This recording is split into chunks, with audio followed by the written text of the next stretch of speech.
Mississippi is full of quiet roads and small towns where churches outnumber gas stations. White wooden chapels sit beside highways, brick sanctuaries stand at the center of town squares, and rusted iron crosses lean in forgotten graveyards. In most places, church bells ring on schedule. Sunday morning. Weddings. Funerals. In one part of rural Mississippi, the bells ring at night. No one pulls the rope. The church sits miles from the nearest city, surrounded by tall pine trees and thick humidity that never fully lifts. During the day, it looks ordinary. A faded wooden sign, a narrow gravel parking lot, a modest steeple rising above the tree line. It closed decades ago after its congregation slowly moved away. Families relocated. Farms were sold. The town shrank until only a handful of residents remained. Eventually, Sunday services stopped. The doors were locked. The building was left to age quietly. For years, nothing happened. Then the bells began ringing. The first report came from a truck driver passing through around midnight. He heard a single chime echo across the highway. Then another. Slow. Even. Deliberate.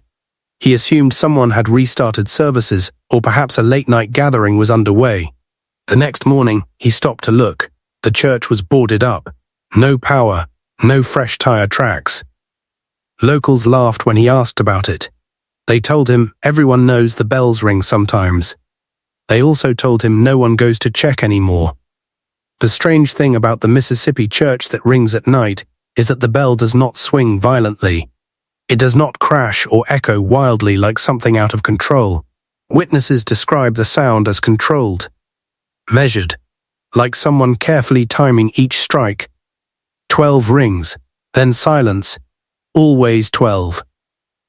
Residents who live closest to the church say the ringing doesn't happen every night. It comes in clusters, 3 or 4 nights in a row, then nothing for weeks. There's no visible pattern tied to weather or moon cycles. It doesn't align with anniversaries or historical dates. It simply begins. Several attempts were made to investigate. A small group of local teenagers once decided to film inside the church overnight, hoping to capture evidence for social media. They waited in the dark pews, flashlights off, cameras rolling. At exactly 12 am, the air inside the sanctuary changed.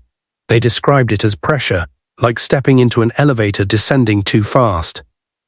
The temperature dropped sharply despite the heavy summer heat outside. Then the first chime rang. The sound came from above them, from the steeple. But no vibration followed. No movement of the bell. The sound was clear and sharp, yet the structure itself remained still. By the 6th ring, one of the teenagers began crying. Not out of fear, he later said, but from a sudden overwhelming sadness, a deep grief that felt borrowed, not his own. By the 12th ring, they ran. The footage from their cameras captured audio of the bell. Clear, distinct. But the video showed no physical motion from the bell itself. After that night, none of them returned. Stories about haunted churches in Mississippi often involve Civil War tragedies, forgotten congregations, or graveyard sightings. This church does not have a dramatic history.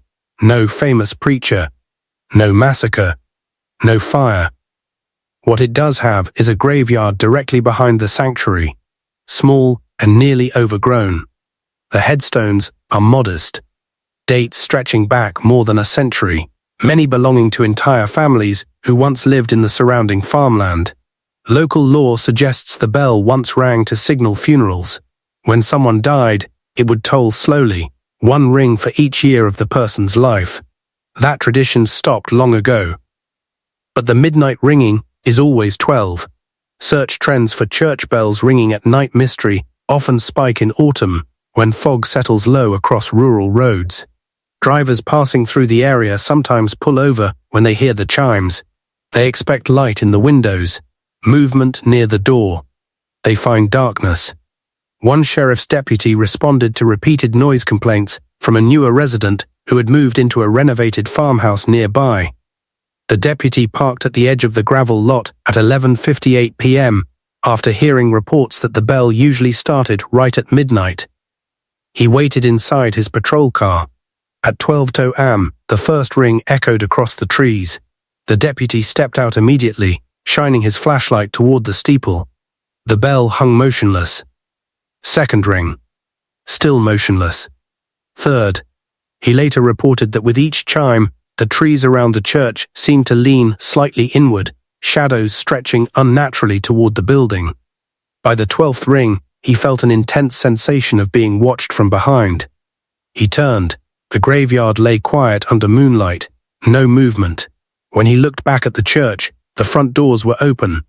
He was certain they had been closed minutes earlier. He did not enter. By morning, the doors were shut again. The most unsettling aspect of the Mississippi church that rings at night is not the sound itself. It's what follows. Residents who hear the bell up close report vivid dreams that night. Dreams of standing inside the church alone while pews fill slowly with silent figures. Not threatening, not decayed, just waiting. In every version of the dreamer stands near the altar while the bell rings overhead. 12 times. Then the figures turn their heads toward them at once. Some wake up before the 12th ring.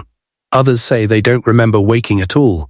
Census records show that the already small population around the church has slowly decreased over the past decade. Some families moved for work, others left for unknown reasons.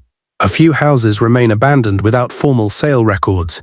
The church still stands, paint peeling, windows clouded, steeple intact.